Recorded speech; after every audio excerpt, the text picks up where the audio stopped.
الفلسفة اليونانية ومن الفكر البشري كل وثني في وثني، وأدى إلى تشوه المنهج الرباني. هل يجوز ضرب المرأة أم لا يجوز ضرب المرأة؟ أخطر شيء في فكرة الحاكمية إن أنت تتكلم بإن ربنا اللي بيحكم في الأرض، وربنا ما بيحكمش في الأرض، اللي بيحكم البشر باسم ربنا.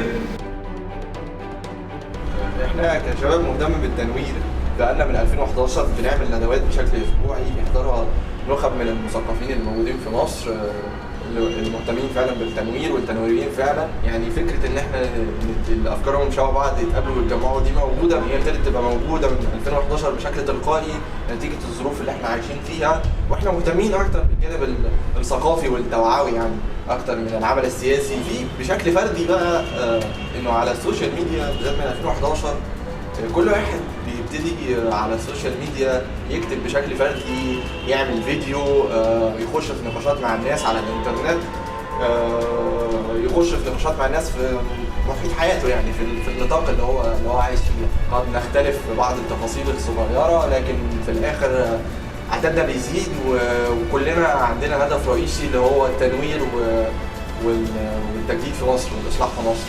اغلب القوى المحركه لحركه التنوير في مصر هم شباب، لكن يعني في بعض قد يدعمنا يعني بعض الكبار في السن يعني من المثقفين يعني من التنويريين ومن اساتذه الجامعات يعني بيتواجدوا يعني من حين لاخر، يمكن بنستفيد منهم في حاجات، نختلف معاهم في حاجات يعني، لكن دايما هم موجودين دايما بشكل واضح، بس احنا الاكثر عددا يعني والاكثر فعاليه. الخطاب الديني، طبعا احنا بنتكلم عن الخطاب الديني باعتباره هو يعني اكبر عائق للتنوير في مصر دلوقتي.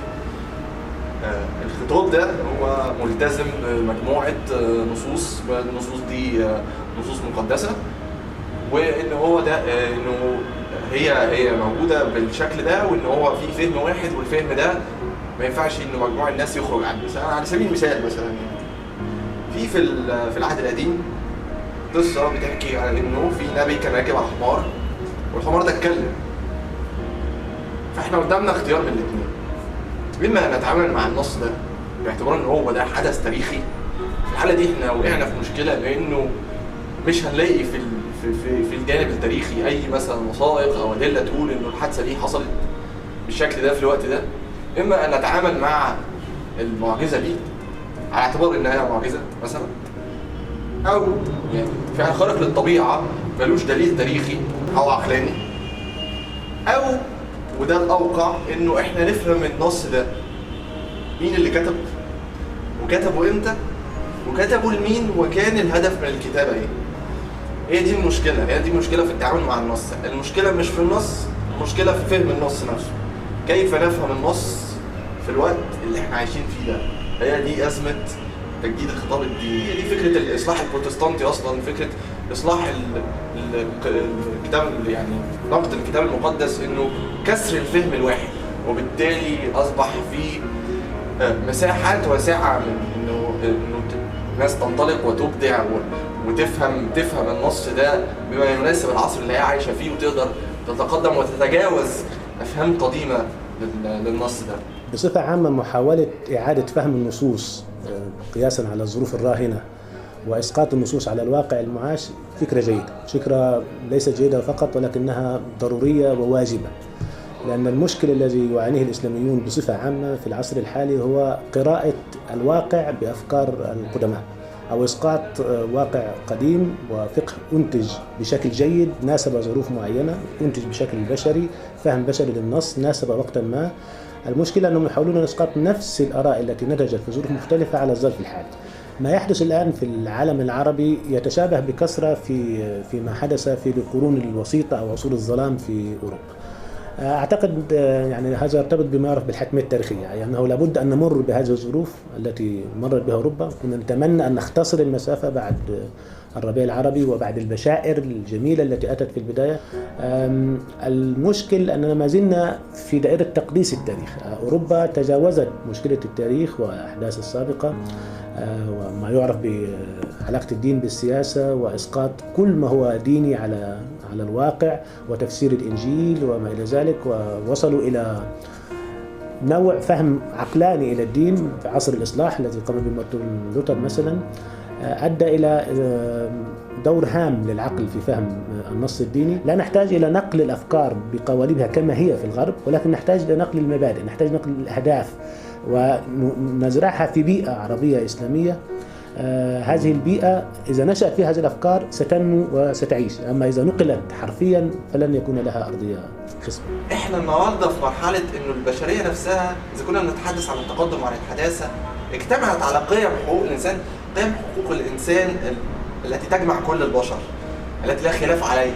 ونعلن عليه فإن أي قراءة للنص بالنسبة لنا تتعارض مع حقوق الإنسان التي اتفق عليها الجميع عالميا هي قراءة مرفوضة. يجب أن تتوافق قراءتنا للنص دلوقتي مع قيم الجامعة الشاملة لحقوق الإنسان بما تتضمنه من كل حقوق، من أول حقوق الحق في الحياة، الحق في حرية الرأي والتعبير وما يشمله من حريات الاعتقاد، بما فيه الحق في التحول من معتقد إلى معتقد آخر. حقوق المواطنين في الحريات السياسية هي أيضا مرتبطة بشكل كبير جدا بفهمنا للنص الديني، لأنه إذا يتم تطويع الخطاب الديني لخدمة السلطة أو النظام، فبالتالي حقوقنا السياسية انتهت، حقوقنا السياسية تم القضاء عليها. إذن يجب ربط كمان الحقوق والحريات السياسية بالحالة السائد عليها فهمنا للنص الديني، بما أن النص الديني هو المهيمن في المجتمع.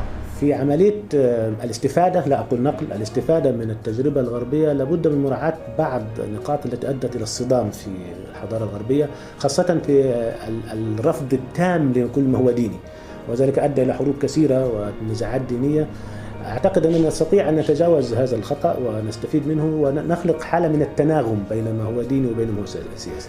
أي لكي يعيش المجتمع في حالة سلم يحتاج إلى عنصر اجتماعي رابط، هذا العنصر هو الدين في معظم الأحوال. لذلك من وجهة نظر سياسية لا غنى عن الدين في الأساس. إذا كانت السياسة تريد أن تنظم شؤون المجتمع فعليها أن تدرج الدين فيما يراد تطبيقه داخل المجتمع. العلمانية بمعناها الواقعي في الغرب هي فصل المؤسسات الدينية عن المؤسسات السياسية، أي أن المؤسسة الدينية لا تشتغل لصالح السياسة ولا تؤثر السياسة على المؤسسة الدينية، بل تتركها تعمل في حرية. أعتقد يعني أوروبا خاضت قرون حتى وصلت إلى علاقة متناغمة نسبيا. نستطيع أن نختصر المسافة إذا عملنا بالفعل وكانت هناك إرادة سياسية، إرادة مجتمعية، إرادة في المؤسسة الدينية لصياغة علاقة متناغمة بين ما هو ديني وما هو سياسي. من ضمن القضايا التي يجب أن يعاد فهمها والنظر إليها فهم علاقة المسلم بغير المسلم، أو حتى مصطلح الكفر نفسه مصطلح معقد نسبيا.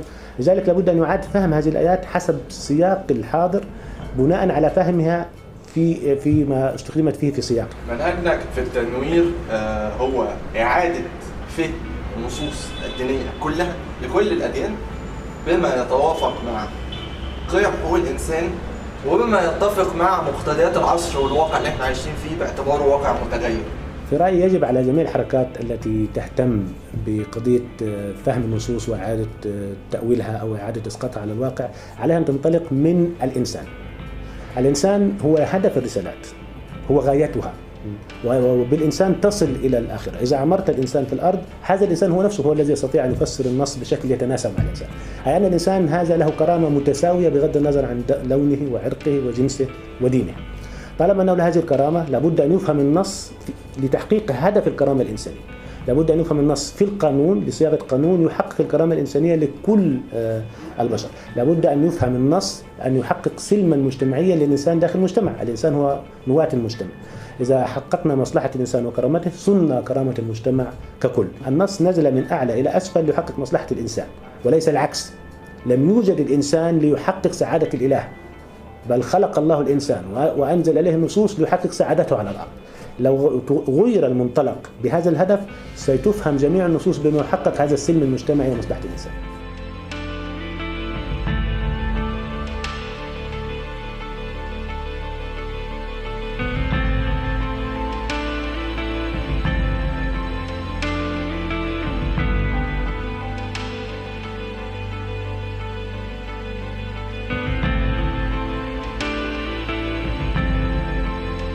سيصبح العالم أكثر سلاماً عندما يتم إعادة فهم النصوص المقدسة بما يتوافق مع القيم الإنسانية وحقوق الإنسان.